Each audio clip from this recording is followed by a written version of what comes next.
Hey! This is JJ and Alex. I made a name for myself, I told you I won't be denied. As you wrap up your day, it's time to get your fix of the teams you live for and the sports you love. This is JJ and Alex, presented by G2G Bars on 97.5, the KSL Sports Zone. All right, welcome back. It is JJ and Alex, 97.5, the KSL Sports Zone. Alex Curie, Jeremiah Jensen. Thanks for being with us. Our program is always brought to you by G2G Bars. All natural ingredients and no preservatives make the G2G Bar perfect for anybody who needs a quick, tasty, and nutritious boost. JJ, college football talk. Never a bad thing to be able to jump into some early college football talk. I mean, never too early. At this point, it's not even early. This is post-spring talk. Yeah, this is we're in what they call the third quarter? Whatever it is. Nowadays, so the transfer portal's closed. Like, that's how everything's marked now, right? Like, Is it officially closed? Yes, it is. Uh-oh. Unless your head coach gets fired. Then it's back open again. There you go. You know what? We can always pray for a miracle. I always love the find drama. Let's find out what SMU got shopped. That's exactly right. No weirder of a place that has been affected by alignment than maybe some of the schools out west, of course, that are now playing in the Big 12, or in the Big 10, rather. Some now going from the mountain regions playing into the Big 12. And then, of course, SMU, a long time, well, at least they wanted to be in the ACC for a long time. They finally got their desire. Bill Embody joining us here, Pony Express. He's joined us on the program before. On 3 is also where you can find a lot of his stuff. Billy, welcome to the program. It's fun to be a part of the ACC now, right? Yeah, absolutely. I mean, this is a long time coming for a program that was given the death penalty and has national championships on its resume. They should be among those power programs, and they're back kind of where they feel like they should belong, and they're ready to chart a new era of athletics and now trying to compete on a truly national level again.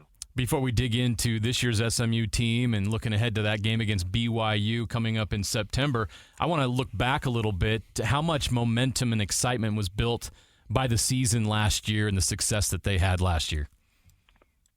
Yeah, that was huge because not only did they get into the ACC and there was a ton of excitement around the program and the entire school just for that, but they had to back it up on the field. They didn't want to come in limping as like a 7-5 team that had finished third in the AAC and not lived up to expectations, because this is a team that had a lot of returning pieces. They had a new quarterback, but a talented one, and they brought in a ton of transfers on top of that. They spent a lot in NIL to do it. So that team was expected to perform, and sure, people would have loved to have seen them grab a win at OU or TCU, but they did what they set out to do, which was win the conference and also win it and go undefeated and beat a team in Tulane that, not for Michael Pratt not being available against Ole Miss, is probably sitting in the same boat, an undefeated team. And so that really cemented them as a program that is on the rise, and it can at least be respected coming into the league. And so that was really important. It just drove more excitement. There was a lot of people that have waited a long time, 40 years to see SMU win a conference championship again. And so it was special, whether it was, a watered down AAC or not. They hadn't done it in that long. It meant a lot to the fans and the school. So as we kind of look at all the things that SMU got in trouble for in the past, those are now not just looked over, but they're also like, it's the premium, right? That's how you become really, really good at the college football recruitment game. I grew up in the Dallas-Fort Worth area for a good chunk of time. I knew how the SMU fan base and or alumni base, I was there, kind of in those recovery years right after the death penalty stuff. And so there wasn't much you could do. But now this is a powerful alumni base. How powerful is it when it has come to people showing up and shelling out when it comes to the NIL stuff? Yeah, it's a huge deal. It was kind of a weird time when NIL got back in play because even SMU, which kind of wrote the book in part on that subject, at least doing it excessively, I would say, was kind of a little. They just kind of wanted to dip their toe in the water, and they wanted to be a part of it, but they didn't know how much. And they wanted to do it by the book, and which they are, and it is gotten even more legal now. But Sonny Dykes leaves, and I tell you what, that turned this program not around because it was trending well, but turned the NIL program up about 10 notches because that roster was on the verge of getting rated, and there was about a month and a half left of the season that Sonny Dykes pretty much knew he was going to TCU. And so there were a lot of conversations that were being had. And what SMU did is as soon as he was out the door, they circled the wagons. And there was a couple of people that were really key in organizing a collective, which at that point, 3-ish years ago was still a very new idea, but they got really organized, contractually, by the rules and by the book. And then they also raised a ton of money very quickly. And they only had one player go to TCU, and it was Alon Ali, who's from Fort Worth and, just like the coaches as well, but ended up playing back in his hometown, just 45 minutes from Dallas, although, for that final year. So they really changed the program's trajectory by getting that organized, and SMU got a lot of publicity for how they were able to do NIL. And then Rhett Lashley came in and just really started to cook in the transfer portal with who they were going to get during that time that NIL was so new, and they completely revamped their defense into a top 25 unit. It's now a full-blown multi-collective, multi-million-dollar approach year by year for SMU. I'd like to get into personnel now, and I'll start with quarterback. And Preston Stone had a really nice season last year until of obviously the injury against Navy, but 3,197 yards, 28 touchdowns, 6 interceptions. Sounds like he was back in spring. What's his status? Is he still the guy, big man on campus coming up this fall? Yeah, exactly. He is somebody that really had a nice season, and it was unfortunate what happened to him in the final regular season game, that he wasn't able to play at Tulane and lead them in that AAC championship and wasn't able to play in the bowl game. But Preston did a really nice job getting SMU to the point where they could be in that position. And there were some growing pains early in conference play. It was a real question, at least in my mind, that did there need to be a quarterback change made? And he righted the ship. The offense really got cooking. They played a stretch of the schedule too that they were able to build some confidence a little easier than the early stretch. And then they took off. The last few games of the regular season, they were really rolling. And so Preston, the goal is now that you don't have that time to kind of adjust to being the starter, to being the guy. You better be ready to go. They play Nevada, they play Houston Christian, but then they play BYU, of course, and then they play TCU, and then you get into the conference slate. So if he's not ready to be that productive self that he was later in the year, SMU has Kevin Jennings, who is a really, really strong quarterback in their eyes and somebody they're very high on. So if Preston doesn't get it done early in the season, they'll have no problem going to Kevin Jennings, but it is Preston's job. I expect him to take the snaps game one, and he looks like he'll be healthy to do just that. Billy Embody joining us here on JJ and Alex as we continue our post-spring opponent previews for the teams here locally. Of course, BYU and SMU slated for September 6th. That's a Friday game down there in Dallas. This is a team. These are a couple of teams that met up in the New Mexico Bowl a couple of years ago. That was a fun one, at least. I think that year was one of the few decent bowl games aside from like the college football playoffs. It was a close one, and it was actually a fun one to watch. I say actually because it felt like both teams at some point were like kind of halfway wanting to be there. It was a New Mexico Bowl. So let's chat a little bit about what this matchup looks like. And a new team to the ACC, a relatively new team to the Big 12. This is the new reality for these two programs. What's it going to look like in Dallas on September 6th as BYU comes to town? I tell you what, this SMU team that went into that New Mexico Bowl was really offensive-minded, and despite missing Rashee Rice and a starting lineman and Jalen Thomas for that game, that was what that team was built on, and they had gotten to the bowl game in Rhett Lashley's first year. That was the first time a first-year head coach at SMU had led a team to a bowl, I think, since Bobby Collins in the 80s. So that was a good start for where the program was headed. But since then, SMU has turned into a defensive school. I mean, this roster for the defensive side of the ball, they brought in a couple of transfers last year that really, really stood out. Jordan Miller got signed by the Broncos. Elijah Roberts is back, though. He'll be somebody that has a chance, honestly, to be probably a day 2 pick if he, really pans out next season for them. And on top of that, they brought in 3 players who had started Power 5 games last year, and one of them they just picked up in Jared Harrison Hunt from Miami, who started 11 games last year. So they have a defensive line that is completely retooled, but they added a ton of depth to that unit and starting quality depth from Power 5 programs. So you factor that in, you factor Elijah Roberts, who's a star coming back, all of their safeties return, and then their linebacker group is all back.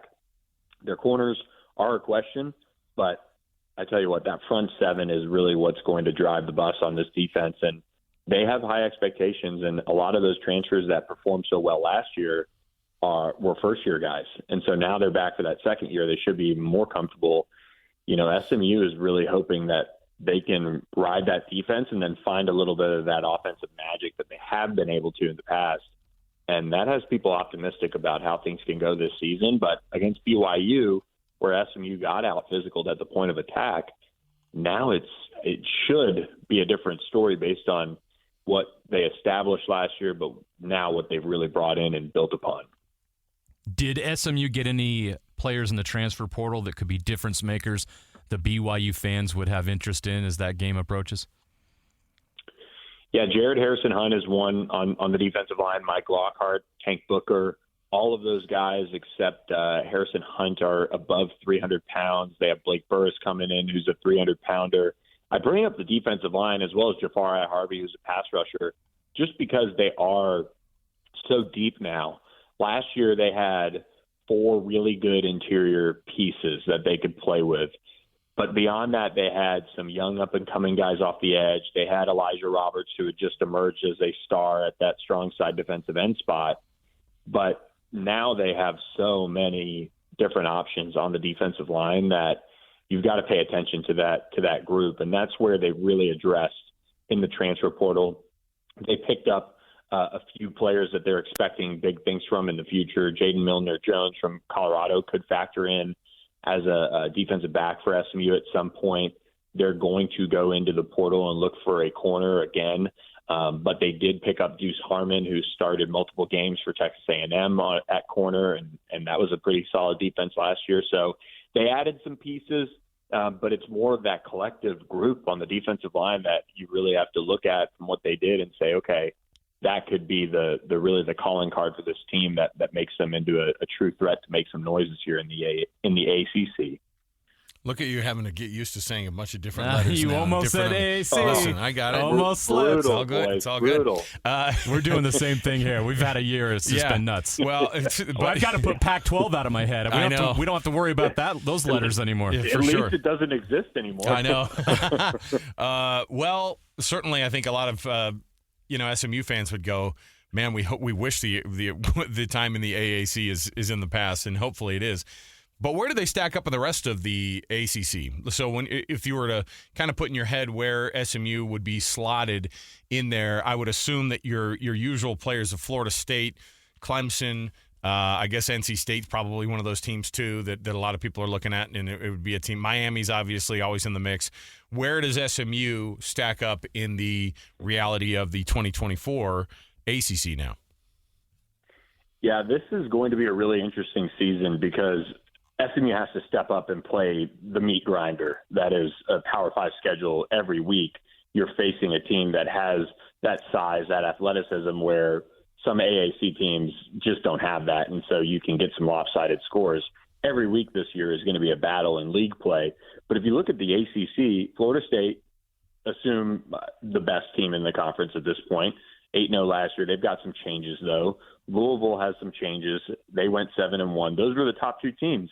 And then, funny enough, you look up and you see NC State. I like what they're doing there with Tony Gibson as defensive coordinator. Dave Dorian just signed a new contract, and they're doing a really nice job. But then you get into Georgia Tech, Virginia, and that's before you've hit Clemson, UNC, Miami, and all of those teams went 4-4 or 3-5 in Miami's case in league play. So you've got a bunch of teams that went to bowl games last year for the ACC. Only 3 did not last year out of the, 15 teams that they had in the league by my rough count right now. But, this is a league that I feel like because of that large group of schools that they have, you could see it go a few different ways in the league. But the goal for SMU is to get back to a bowl game. And to do that, you got to start out and honestly probably go 4-0 in non-conference play, which, you know, SMU coaches, SMU fans, contributors to the NIL collective, they're expecting them to beat BYU. They're expecting them to beat TCU and step up in that regard, because it just hasn't happened yet. Rhett Lashley doesn't have a Power 5 win on his resume. He's got some good wins, Memphis and Tulane. Those are critical ones, but they need to break through on that front because you're going into a Power 5 league now. And if SMU can, you know, take their lumps against Florida State and Louisville, you're probably going to be looking at an 0-2 start. They start out with the top two dogs in the league from last season. But then the rest of the schedule is Boston College, Stanford, Cal, Pitt, Virginia. They played two of the three bottom teams from last season's ACC, and they have a favorable schedule with how it matches up with bye weeks. They've got 3 bye weeks this season. So there's some expectations that, look, they want to get back to a bowl game. That's where they want to be, and that's the expectation. But there's also some people that say, look, we've invested in this defense. We've got a bunch of returning players on offense. Rhett Lashley, your staff, put together something that, you know, wins 8 games, 9 games maybe in this league. And it's hard to do just with the step up. And, you know, a lot of group of 5 to Power 5 jumps haven't gone that well. But they've been kind of working for this for a while and planning ahead. So they feel like they should be pretty competitive from the jump. I'm curious just how much of an impact the move to the ACC has had on recruiting and the transfer portal for SMU since the announcement was made. Oh, it's huge. SMU has a top 25 recruiting class in the class of 2025 right now. They've got a top 100 quarterback committed. I say top 100 quarterback, top 100 prospect who's a top 10 quarterback in Keelan Russell. They've got to fight to keep him, but he was a very early commitment, and it seems like they're going to have a good chance to keep him if they can fend off Alabama and Texas and things like that. And then they are starting to trend for a couple other top 100 prospects. They're really starting to shift their focus now. Yes, they need to always mine the portal, fix some holes, things like that. But now that you don't have to take as many projects, so to speak, because you're not a group of 5, you can go out and recruit some of the best players and not get there in a, you know, Final 4 or Final 5. And then the players say, you know what, Coach, thanks so much. I want to play on a bigger stage. I'm going to go to Oklahoma State. I'm going to go to Texas Tech, TCU. Now that isn't there anymore. I mean, they opened ACC play this year with Florida State, and they head to Louisville the next week. And, you know, they got a lot of big teams on the schedule that will are on it this year and will be on it in the future. So it's just a different beast now. And then, of course, they're building a $125 million end zone facility that closes in the stadium. That's pretty impressive. So things are looking up. They just need to get back to a bowl this year and build on that momentum. And that will really, I think, solidify, you know, questions that maybe people have of, oh, look at the ACC taking SMU. That's interesting. They gave up all this money. If SMU comes in and makes a bowl game, you know, and finishes like 7-6, that's what Miami did last year. A lot of people compare what SMU could be to Miami, maybe without the underachieving in SMU's mind. That would be a good start. So things have really picked up in recruiting, though, and it's been a fun shift to watch because the high school recruiting is so competitive and real, and you're not just kind of hoping for somebody who really just wants to stay home, you know, in Dallas. He's got even more reasons than he had before to jump on board. Billy Embody on 3 is where you can find his breakdowns of SMU. We're looking forward to it. That September 6th matchup, of course, with BYU is the one we're going to keep our eyes on, and we're looking forward to it. And we'll chat with you again as it gets closer to the season, Billy. Thanks, man. Thanks so much, guys. I appreciate it. All right, we'll take the break here. We'll come back. This part of the program brought to you by the folks at Trajan Wealth, TRAJAN Wealth.com. That's TrajanWealth.com. We will come back. More to go around the corner. Our NFL Roundup next, right here, 97.5, the KSL Sports Zone.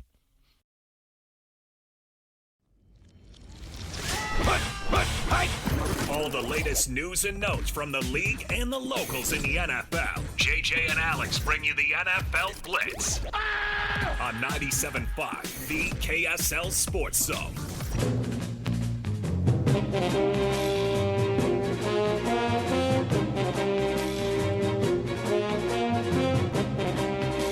Everybody loves Raymond. Oh, that's right. You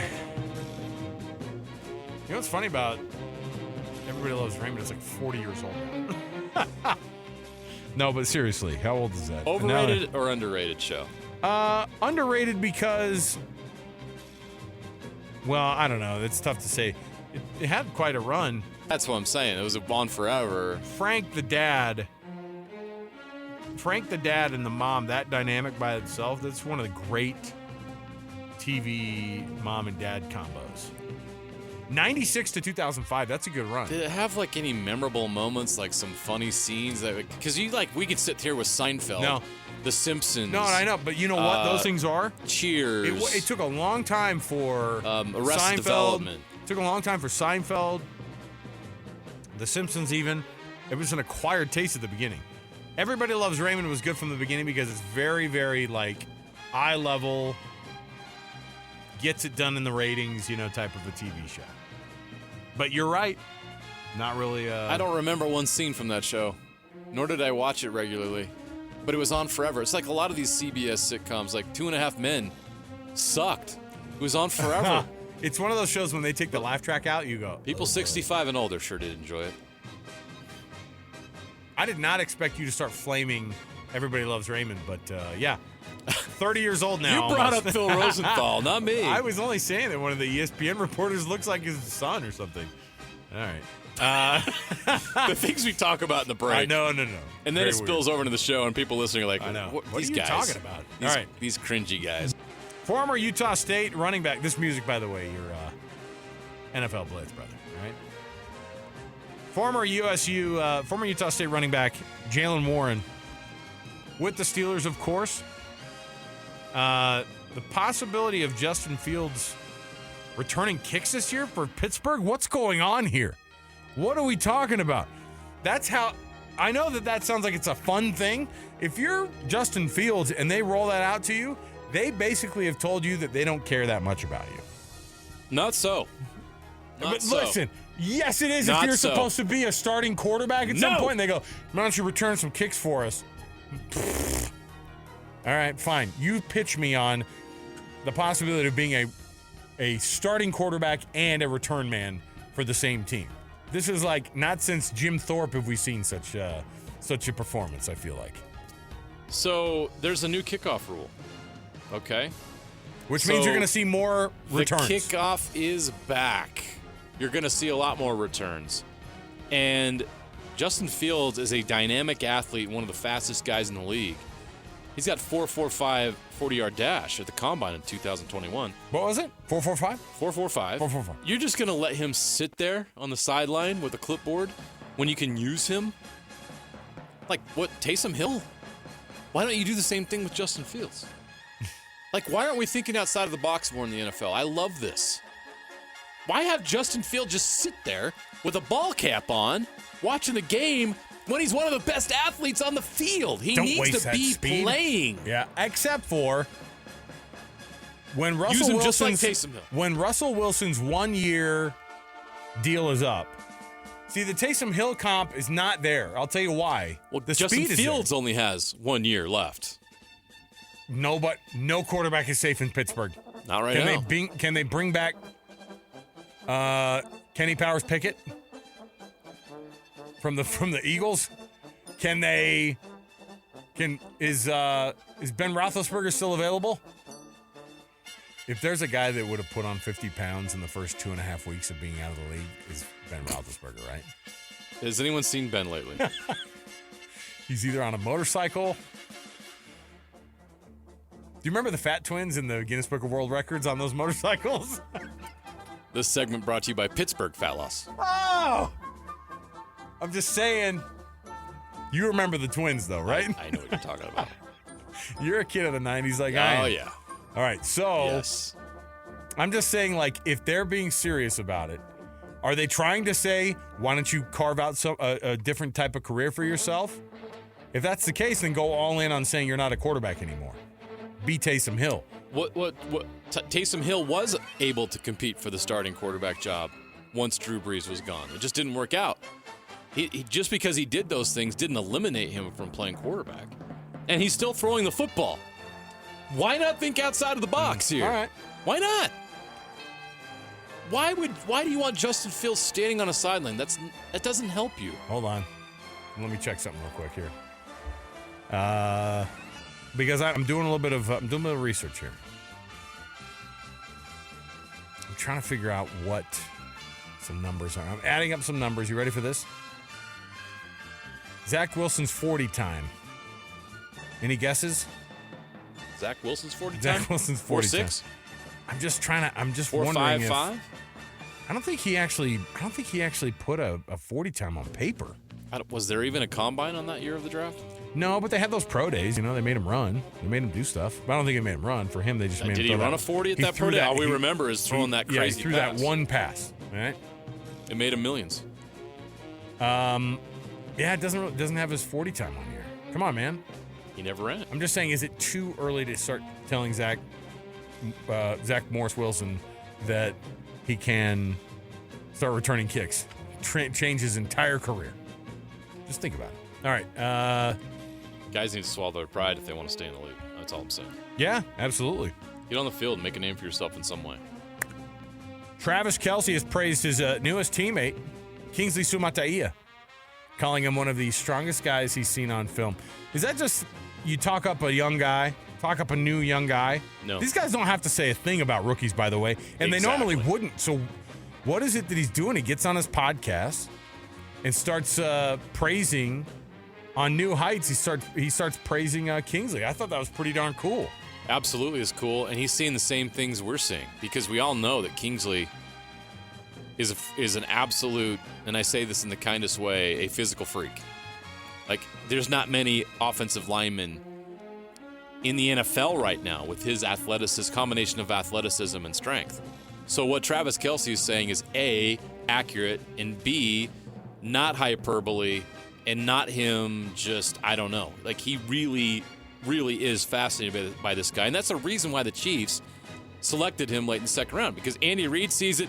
He shares it with all the people on the staff. I'm sure Patrick Mahomes has seen it. They went out and got what they believe is a guy that's going to help this Chiefs offensive line be good for another few Super Bowl runs. I think it's pretty cool. Some guy, look, he goes, I'm excited about all our draft picks. And then he mentions, but he skips everybody. And what does that tell you? He could have talked Kingsley. about anybody. He talked about Kingsley. Pretty cool. He's seen the same thing we've seen. Well, and he's probably going to have to sit next to him on the bus sometimes. He'll literally be lined up next to him with some of their personnel. It's good to make friends with guys that are 325 pounds. It's good to make friends with Travis Kelce, man. That's your first. Absolutely. That's your first text. Hey, really excited. I got your number from Coach. Free really tickets excited. to a Taylor Swift concert. Backstage passes. All right. I'm trying to figure out here what when we're getting out of here. I didn't want to cut it off early. Next up on the old NFL Blitz here. You ready for this? By the way, the Jaguars are expected to play now back-to-back games in London for the second straight season. That's brutal. What are we... Well, but this is Shad Khan, though, right? This is what their owner... Is it? He's trying to make it... Oh, absolutely. Shad Khan wants this team in London. 1,000%. He wants them to be the first team in the new NFL Europe division. Not NFL Europe, like the old... boy, what do they have? The fighting Barcelona Flames. What did they have? You don't remember your World League of American Football names? I'm kind of mad about it because the Rhine Fire. Oh, the Rhine Fire. That was it. The Barcelona Dragons. Barcelona Dragons. They had the plastic face mask. Remember? Yeah. Did France have a football team? No, of course not. I'm telling you. Hey, the Jags went 2-0 last year. I know, but see, I think their Maybe owner, that's why they're going back. Shad Khan, they wouldn't do this to a team. They wouldn't do it to them unless they had a motive. Wait, because the what? NFL, The NFL would not do this. They wouldn't send him back to London for 2. I got a caveat here. This is interesting. What is it? So everybody gets free sandwiches. Their home stadium, the Jags' home stadium, is expected to undergo renovations in the very near future. When that happens, there's a chance the Jags could be forced out of the building for the 2026 or 2027 seasons. So if the Jags are homeless, what does the NFL want to do? I want to plant them in London. What was that? Yeah, it's Paul Rudd doing a British accent. All right, mate.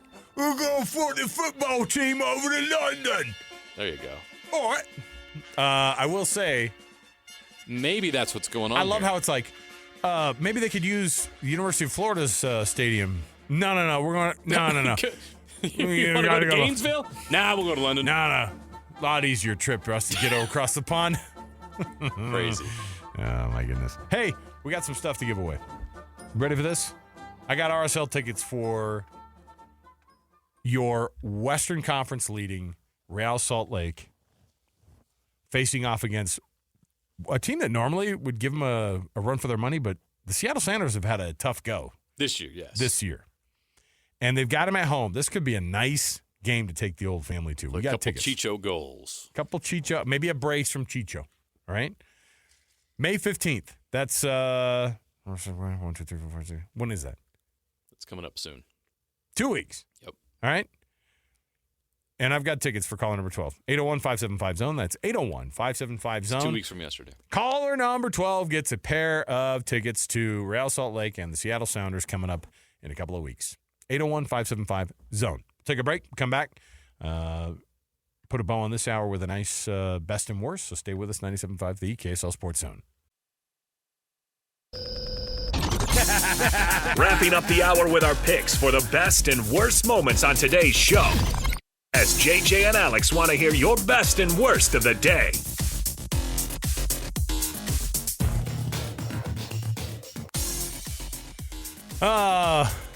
What's the thing that pops up on your Instagram feed, JJ, that you're like, I guess this is my life now. I'm watching these, I don't know, cupcake videos, or I've watched so many golf videos that I just get my entire Instagram feed. I just want to reset it because I love golf. I do not need to see it this much though. For me is parenting videos. Oh no. Hey. And fish aquariums. Listen. Fish aquariums? Yeah. Is that what you guys have going on at your house? Yeah, my daughter's sitting here. Fish people? You guys are fish people? Mm-hmm. Yep. I have some aquariums. Fun. Some aquariums? Yeah. We just killed our betta fish on accident a couple weeks ago. Why? What'd you do? Well, we didn't do anything, actually. They said, hey, they sold us a nice big blue male half moon betta. Great. Sounds good. Yeah. Got it home. Mm-hmm. Feeding it, doing the thing. I actually gave it a little bit of a bigger tank, a little mini filter on it too. I thought, it's nice to not have to clean out this tank as much. The male betta fish started laying eggs and then died. Are you sure those were eggs? Yes. That's weird. Very weird. They got it. They got the gender wrong on my fish. It was a female betta. And yeah, laid a bunch of eggs in the fake. Sucks.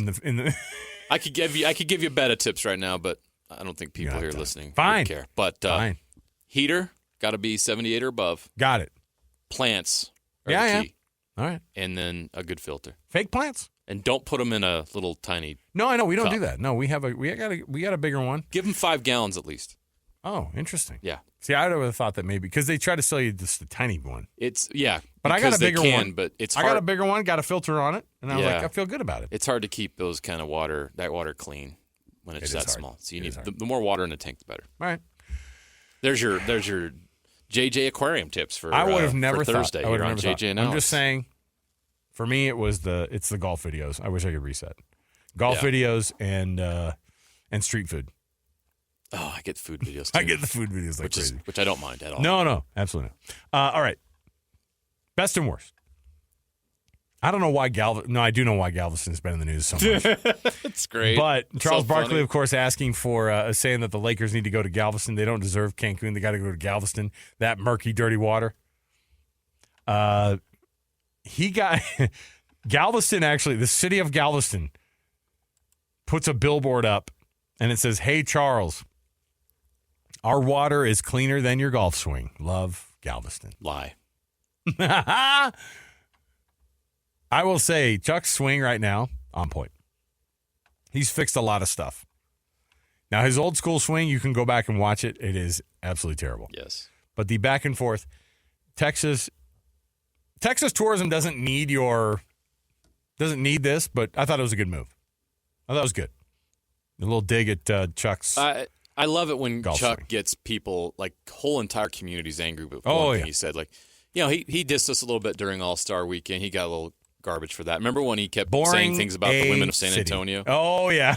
In the Riverwalk, release See, the river. I'd rather have that. I'd rather have we have a boring A city I'm compared cool to with that. Yeah. the reputation of the women. Because I know what Charles city. does for fun, and I don't mind that we don't have what he loves to do for fun. I know. And then your worst of the day. So the Red Sunday gear that Tiger Woods has been and TaylorMade. TaylorMade is the company he's partnered with for the Red Sunday stuff. Is it wait? TaylorMade or Titleist? Now I'm all confused. Oh boy. It's a luxury brand. It's not Nike anymore. You're right. They're not kidding though, because Red brand. Yeah, it's the Sunday red, right? Yep, it's that's correct. Sunday red. Because he wears red on Sundays, JJ. I get it. Anyway, ball marker on Sunday red, $50. Ball marker. It's sold out. Yes. Most people use a quarter. Oh yeah, I've got Why my. do that when you can use a $50 No, you know what I got right here? I've got my ball marker that I used this week. Unbelievable. No, it's a Millard Fillmore $1 U.S. $1 coin. Millard Fillmore, not a great president. Hey, buddy, lots of the namesakes, though. Look, Millard and Fillmore, both a big part of our state of Utah's namings. Yeah, why did we lean into Millard Fillmore so much? Was it because he was the president? That's a good question. At the time of must be of us begging for statehood at the very beginning. Hey, we named a city after you. We named two after you. You should come out and see it sometime. You're not getting statehood. Okay, we'll call you later. Oh, my goodness. So there you go. Who's Beaver named after them? Was there a President Beaver? Yeah, it's Craig. Craig Beaver. Oh, my goodness. All right. This portion of the show, as always, brought to you by the folks at Doug Smith Dealerships in American Fork and Spanish Fork. Great service starts with know-how, and nobody knows like Doug. Here, Doug. We'll take the break. We'll come back. Got more coming up, so stay right here. 97.5, the KSL Sports Zone.